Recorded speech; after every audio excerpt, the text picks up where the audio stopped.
The letter arrived on a Tuesday, slipped under the door of Julian Carter's small San Francisco apartment, its edges worn as if it had traveled through time itself. It was his mother's handwriting, sharp, deliberate, unmistakable. Yet the words inside carried a weight he hadn't felt in years. "I'm sorry. I want to see you." 8 years had passed since she'd slammed the door on him, her voice trembling with rage, calling his love a sin. Julian, now 28, stood frozen, the letter trembling in his hands. He was no longer the scared 20-year-old who'd left Texas with nothing but a backpack and a bruised heart.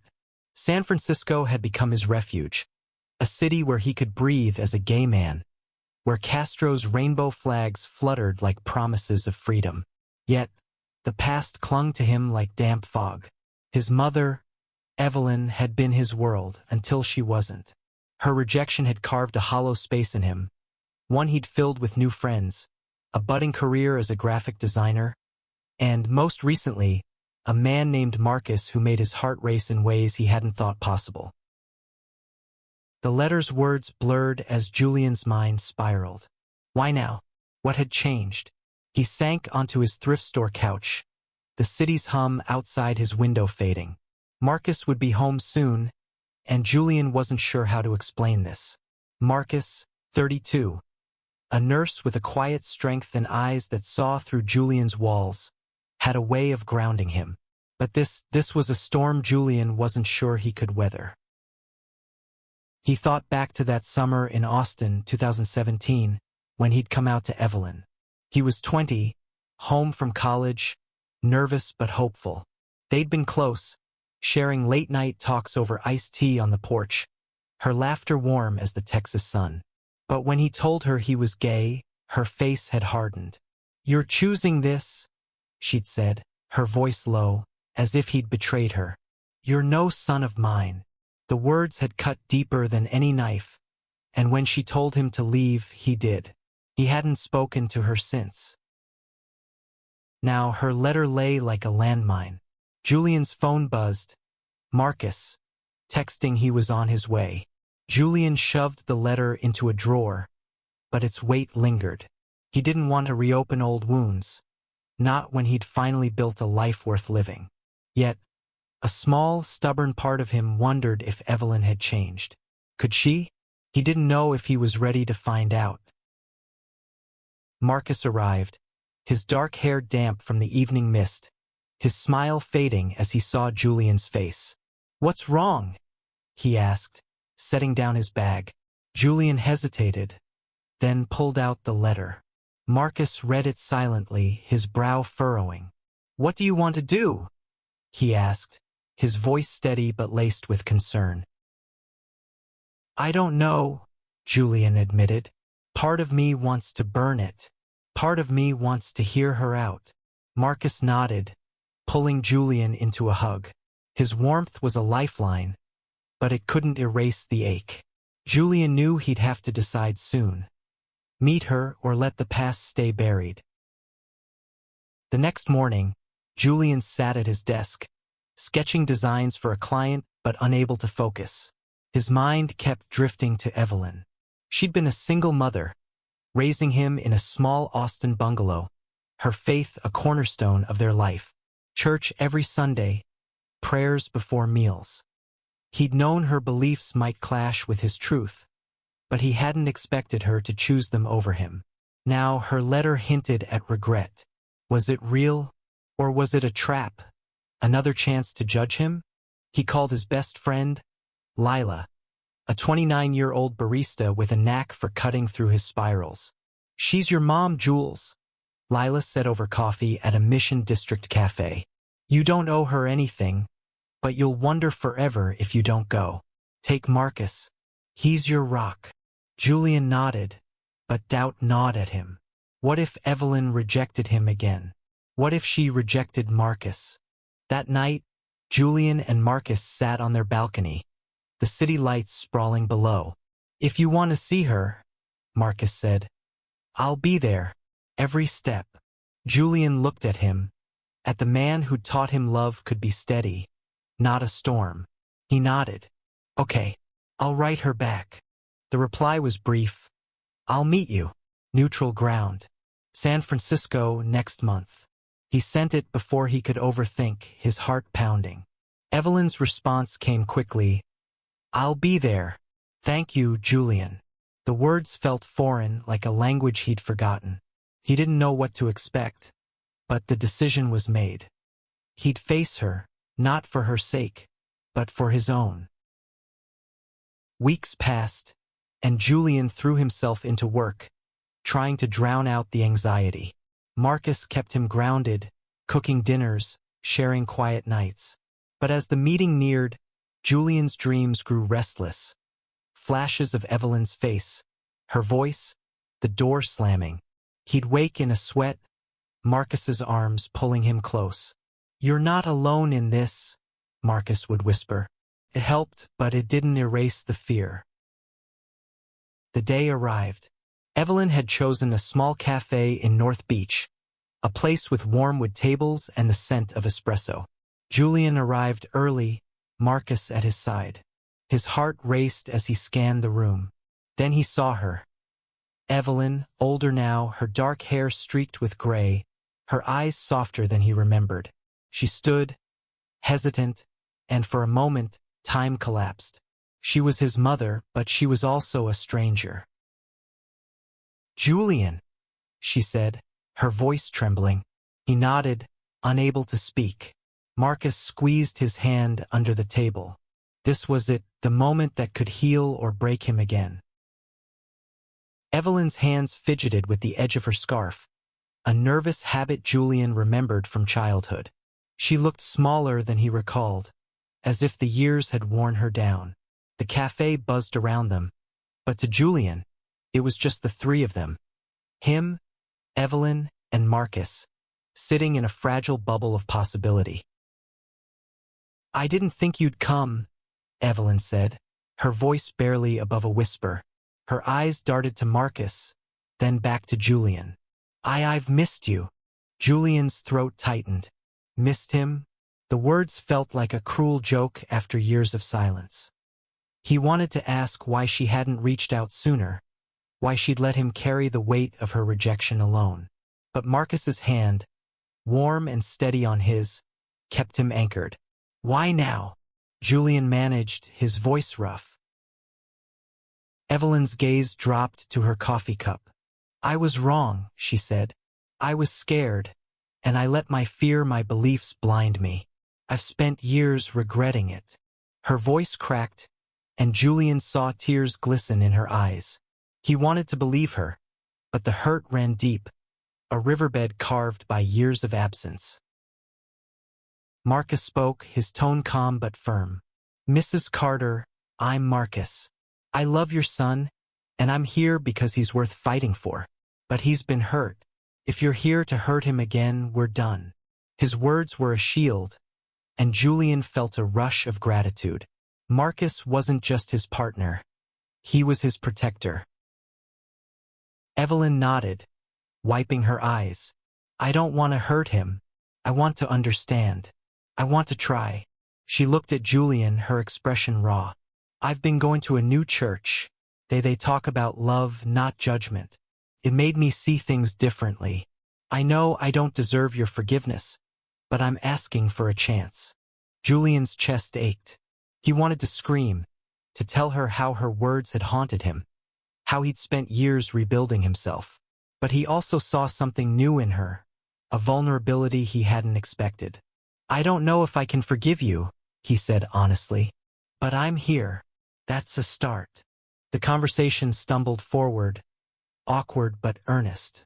Evelyn asked about his life, his job, his friends, his home.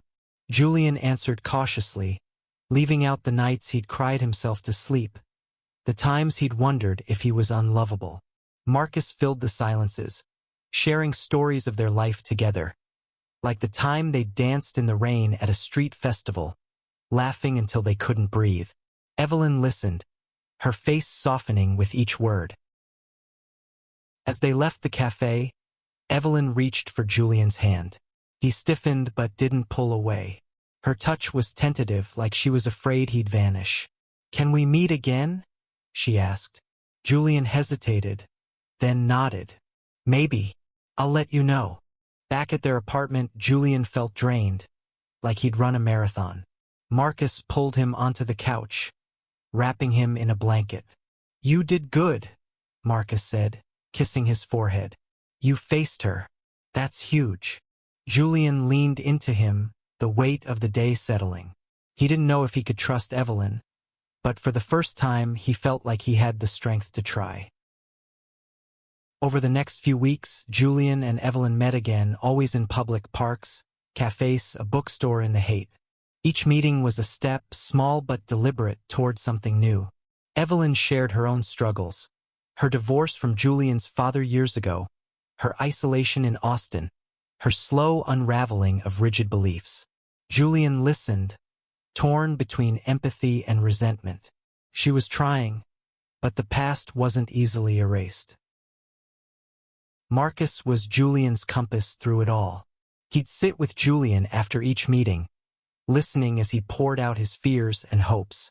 One night, as they lay in bed, Julian traced the lines of Marcus's face. "What if she breaks my heart again?" he whispered. "Then we'll pick up the pieces together," Marcus said. "But you're stronger than you think. You're giving her a chance, not because she deserves it, but because you're brave enough to hope." Julian's meetings with Evelyn grew less strained. She asked about Marcus, about their life together, and Julian began to share more. He told her about the Pride Parade where he'd felt truly free for the first time, about Marcus's quiet acts of kindness that made him feel seen. Evelyn listened, sometimes crying, sometimes smiling. "I want to meet him properly," she said one day. "If he's part of your life, he's part of mine too." The idea terrified Julian, but it also sparked a flicker of hope. He discussed it with Marcus, who agreed to a dinner at their apartment. "Let's make it simple," Marcus said. "Just us, some good food, and honesty." Julian nodded, but his stomach churned. What if Evelyn saw them together and recoiled? What if the fragile bridge they were building collapsed? The night of the dinner, Julian cooked pasta, his hands shaking as he stirred the sauce. Marcus set the table, humming softly, his calm a balm to Julian's nerves. When Evelyn arrived, she brought a bottle of wine and a nervous smile. The evening began awkwardly, but Marcus's warmth filled the gaps. He told stories of his work at the hospital, of patients who'd touched his heart. Evelyn shared memories of Julian as a child, her voice thick with emotion. For the first time, Julian saw glimpses of the mother he'd lost. As they cleared the dishes, Evelyn touched Julian's arm. "I'm proud of you," she said softly. "I know I haven't earned the right to say that, but I am." Julian's eyes stung. He didn't respond, but he didn't pull away either. It was a moment, small but heavy, a crack in the wall between them. The dinner marked a shift. Julian began to let Evelyn into his world, piece by cautious piece.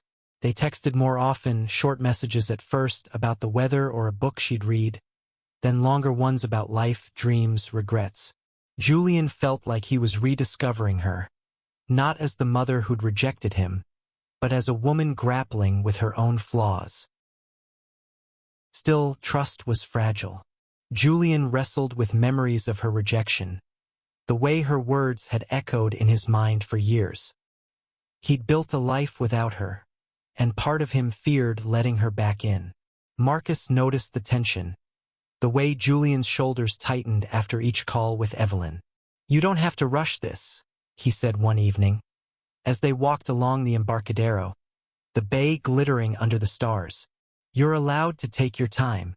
"I know," Julian said, squeezing Marcus's hand, "but I want to believe she's changed. I just don't want to be naive." Marcus stopped, turning to face him. "You're not naive. You're hopeful. There's a difference." Julian smiled, the knot in his chest loosening. Marcus had a way of making the world feel less heavy. Evelyn began joining them for outings, small ones, like a farmer's market in Berkeley or a walk through Golden Gate Park. She was cautious, respectful of their space, but Julian saw her effort. She laughed at Marcus's jokes, asked about Julian's art, and shared stories of her own journey. She joined a support group for parents of LGBTQ kids. She said, and it had opened her eyes. "I was wrong about so much," she admitted one day, as they sat on a park bench. "I thought I was protecting you, but I was hurting you." Julian's throat tightened. "You did hurt me," he said, his voice steady but raw. "I spent years thinking I wasn't enough." Evelyn's face crumpled, but she didn't look away. "I know," she said. "I'll spend the rest of my life making it right, if you'll let me." For the first time, Julian believed she meant it. But the past wasn't the only challenge. Julian's life in San Francisco wasn't perfect. His design firm was struggling, and layoffs loomed. The stress weighed on him, and Evelyn's presence, while comforting, added pressure. He wanted to rebuild their bond, but he also needed space to navigate his own life. Marcus sensed it, pulling him aside one night. "You're carrying a lot," he said. "Let me help." "Let her help if you're ready." Julian nodded, but doubt lingered. Could Evelyn handle the messiness of his life now? Could she accept him fully, not just as her son, but as a gay man in love? He decided to test it. He invited her to a pride event in the Castro, a small community gathering with music and speeches. "It's important to me," he told her. "I want you to see who I am." Evelyn agreed, though her voice held a trace of nerves. The day of the event, Julian and Marcus arrived early, joining friends like Lila and her girlfriend, Sam, a 30-year-old photographer with a sharp wit. The street was alive with color. Rainbow flags, glittering costumes, laughter. Julian watched Evelyn as she took it in, her eyes wide but curious. She stayed close, asking questions, listening to stories from Julian's friends. When a drag queen took the stage, Evelyn clapped along, a tentative smile on her face. Afterward, she pulled Julian aside. "I didn't know this world existed," she said. "It's beautiful. You're part of something special." Her words hit Julian hard, a mix of relief and disbelief. He hugged her, the first real hug in years, and felt a piece of his heart mend. But life wasn't a straight line. A week later, Julian got news. His firm was cutting his hours. The financial strain hit hard, and with it came old insecurities. He withdrew, snapping at Marcus, avoiding Evelyn's calls. One night, Marcus confronted him. "You're shutting me out," he said, his voice gentle but firm. "I know you're scared, but you don't have to do this alone." Julian broke down, the weight of everything. His job, his mother, his fear of losing what he built, spilling out. Marcus held him, letting him cry. "We'll figure it out," he said. "You, me, and maybe even Evelyn. She's trying." "Julian, let her in." The next day, Julian called Evelyn, expecting to leave a voicemail. She picked up, her voice warm. "I was worried about you," she said. He told her about the job, the stress, the fear. She listened, then said, "I'm here, Julian. I know I wasn't before, but I am now." It wasn't a fix, but it was a start. The job cuts hit harder than Julian expected. His hours were slashed to part-time, and the uncertainty gnawed at him. He spent nights scrolling freelance sites, pitching designs, but the rejections piled up. Marcus kept their apartment a haven, cooking comfort food and playing soft music, but Julian's anxiety was a shadow he couldn't shake. Evelyn noticed. During their next meeting, at a quiet diner in Oakland, she saw the strain in his eyes. "You're not yourself," she said, her voice gentle. Julian hesitated, then told her everything. The job, the bills, the fear of failing. She listened, her face etched with concern. "I want to help," she said. "I have some savings. It's not much, but—" "No," Julian cut in, sharper than he meant. "I don't need your money." The words hung heavy, and he saw the hurt in her eyes. He softened. I need to do this on my own." Evelyn nodded, but her silence spoke volumes. Julian felt a pang of guilt. She was trying, and he was pushing her away. Marcus, ever the mediator, suggested a compromise. "Let her help in other ways," he said later as they washed dishes. "She wants to be part of your life. Maybe it's not about money." Julian thought about it, realizing Marcus was right. Evelyn wasn't just offering cash. She was offering herself. He called her the next day, apologizing. "Can we start over?" he asked. "Maybe you could come to my next art show. It's small, but it's mine." Evelyn's voice brightened. "I'd love that." The art show was in a Mission District gallery, a cozy space with exposed brick and soft lighting. Julian's designs, vibrant, abstract pieces inspired by San Francisco's energy, hung on the walls. He was nervous, not just about the show, but about Evelyn seeing his work. Marcus was there, mingling with guests, his presence a steady anchor. When Evelyn arrived, she took her time, studying each piece. "These are beautiful," she said, her voice thick. "You've always had a gift." Julian felt a warmth he hadn't expected. For the first time, he saw pride in her eyes. Not the conditional kind, but real, unfiltered pride. After the show, they walked to a nearby taqueria, laughing over tacos and horchata. Evelyn shared stories of her own dreams, how she'd once wanted to paint, but gave it up for practicality. "Don't give up like I did," she told Julian. "You're stronger than that." Her words stayed with him. He started pitching more designs, landing a small contract with a local startup. It wasn't much, but it was hope. Evelyn began texting him encouragement, small notes that felt like lifelines. Marcus teased him about it, calling Evelyn his cheerleader, and Julian laughed, realizing how far they'd come. But healing wasn't linear. One evening, Julian found an old photo of him and Evelyn, taken when he was 10, at a Texas county fair. The memory stung. Her smile, her warmth, the love he'd lost. He spiraled, questioning if her change was real. When he told Marcus, the words poured out. "What if she's just pretending? What if she leaves again?" Marcus held his face, his eyes steady. "She's here now, and so am I. You're not that kid anymore, Julian. You're enough." The words broke something in Julian, a dam of fear and pain. He cried, not out of sadness, but relief. He was enough for Marcus, for himself, and maybe, just maybe, for Evelyn. The turning point came unexpectedly. Evelyn invited them to a community event at her new church, a progressive congregation in Marin County. Julian was wary, memories of her old church's judgment still sharp. But Marcus encouraged him.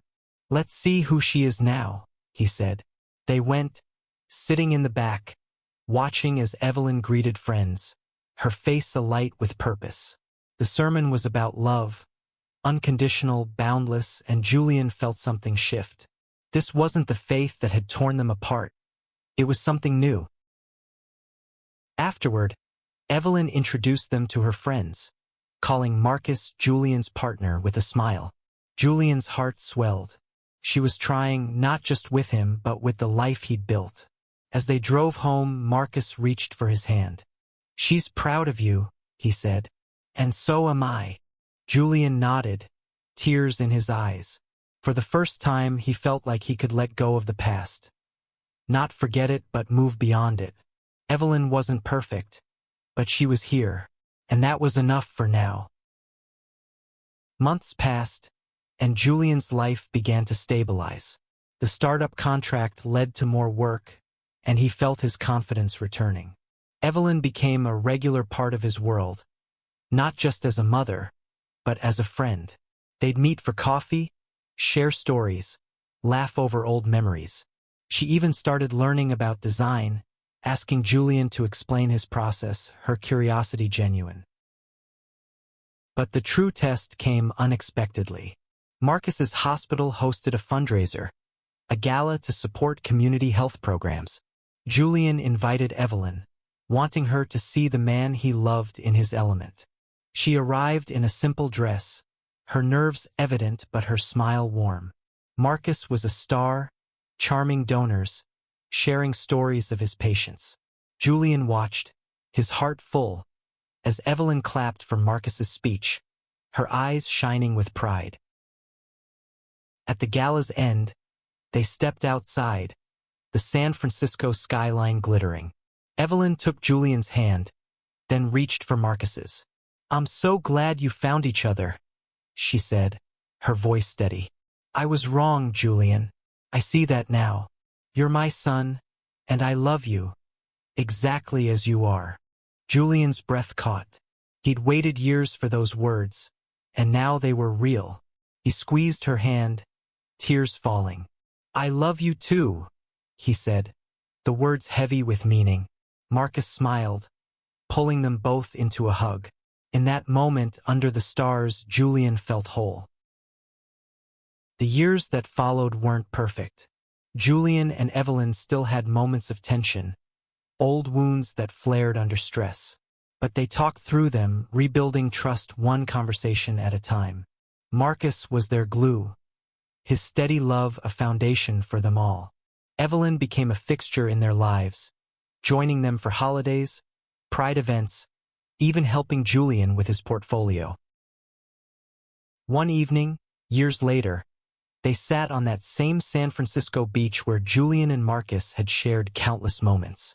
Evelyn was older now, her hair fully gray, but her smile was brighter than ever.